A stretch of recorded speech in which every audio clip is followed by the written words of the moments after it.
Sri Gurubhyo Namaha. Our beloved Sri Swamiji once said, brain is the origin of thought. So goes the mainstream view about mind and the brain, that the brain is the origin of mind. Our Sri Swamiji added, but our Shastras say that a soul experiences heavenly worlds after the body drops in this world. After the death of a physical body, it does experience other worlds. And hence, somehow, brain cannot be the origin of thoughts, is what he concluded. As a person practicing Sanatana Dharma, as a practicing Hindu, we have this tremendous respect, reverence for experimented science, okay, the knowledge in form of science. We also have tremendous faith or Shraddha in the knowledge which is espoused by Vedas, Puranas, Itihasas, and the words of our Rishis and Acharyas.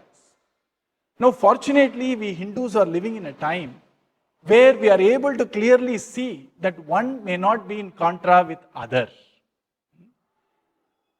And when it comes to the current topic of is brain the origin of the mind or not, thankfully we have what is called as Drishtanta, or examples for us to somehow understand these two facts, one from science and the truth from Vedas, can sort of complement each other.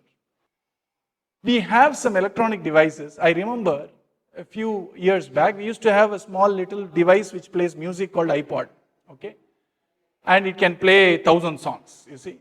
And it had its own variants with other brands also. Brand is not the point. And when this little music player or MP3 player is broken, then obviously the entire music which it espoused, which it contained, also is gone, you see. But then technology progressed. From local storage in an MP3 player or in an electronic device, we have now come to what is called as a cloud storage, which means I can have a device which need not contain all this information or all this experience of music, dance, audio, visual, etc.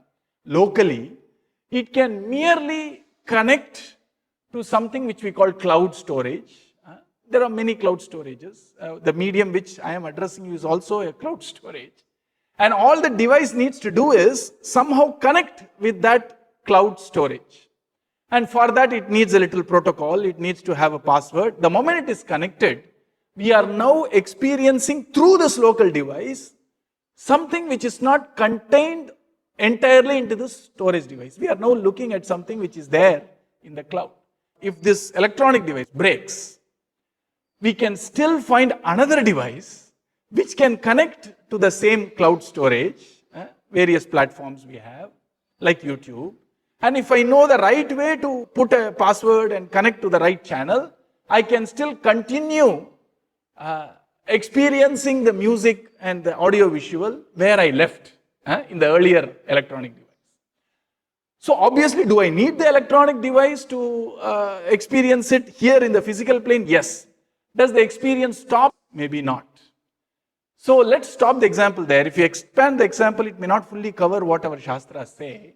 And I'm not trying to prove Shastras because these things are beyond intellectual proof. It can only give us a sense of possibility so that we can experience the truth. You see the difference, isn't it?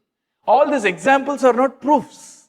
They are merely an option for us to grapple with these two apparent contra views of the current popular mainstream view of non-religious view versus the religious view. I wouldn't call it scientific because I'm not sure if science has conclusively proven that brain equals mind, mind equals brain. That's a popular theory.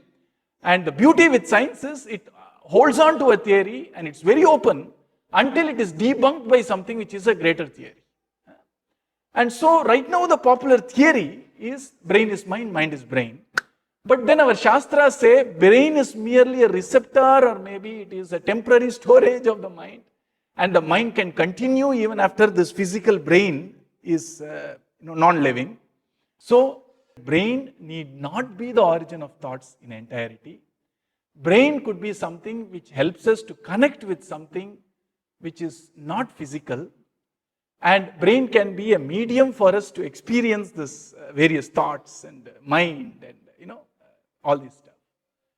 And when this physical brain stops working, there is always an option for another body to continue the experience of the earlier body when it is connected properly, and that's a miracle of nature, that's a miracle of this Prakriti.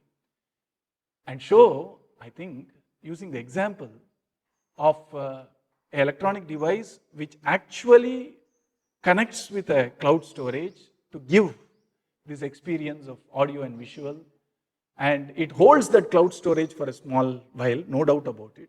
For a person who does not understand how cloud storage or the cloud platforms work, the person may mistake it to think that the moment the phone is gone, the entire experience of seeing videos in YouTube is gone, until somebody points out it's possible for you to log in through another device and continue that experience. So, possibly, brain is not the origin of thoughts. And possibly the experience of the mind continues even after this body drops. It's a possibility worth considering. Radhe Radhe.